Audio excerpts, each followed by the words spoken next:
लाडकी बहीण योजना 8वे हप्ते फेब्रुवारी महिन्याचा 8वा हप्ता या दिवशी मिळेल. लाडकी बहीण योजना 8व्या हप्त्याची तारीख. लाडकी बहीण योजनेचा 8वा हप्ता महिला आणि बालविकास विभागाकडून फेब्रुवारी महिन्यात वितरण केला जाईल. राज्यातील 2,41,00,000 विवाहित, विधवा, घटस्फोटित परिस्थितीत आणि निर्धनिक महिलांना 8वा हप्ता मात्र आहेत.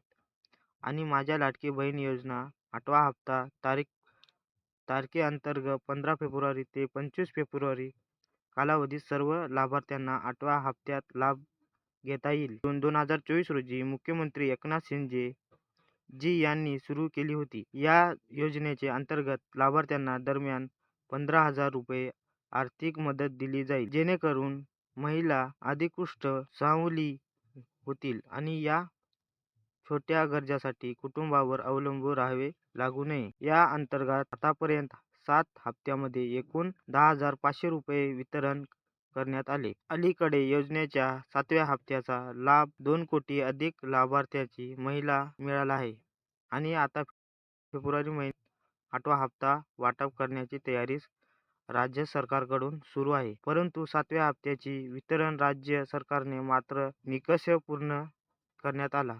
योजनेसाठी चुकीच्या पद्धतीने अर्ज करणाऱ्या महिलांचे अर्ज नाकारले. अपात्र महिला योजनेचे 8व्या हप्त्याचा लाभ दिला जाणार नाही अशी घोषणा केली आहे. जर तुम्ही लाडक्या बहीण योजनेअंतर्गत पात्र असाल आणि तुम्हाला 8वा हप्ता कधी मिळेल हे जाणून घ्यायचे असेल तर हा लेख शेवटपर्यंत वाचा.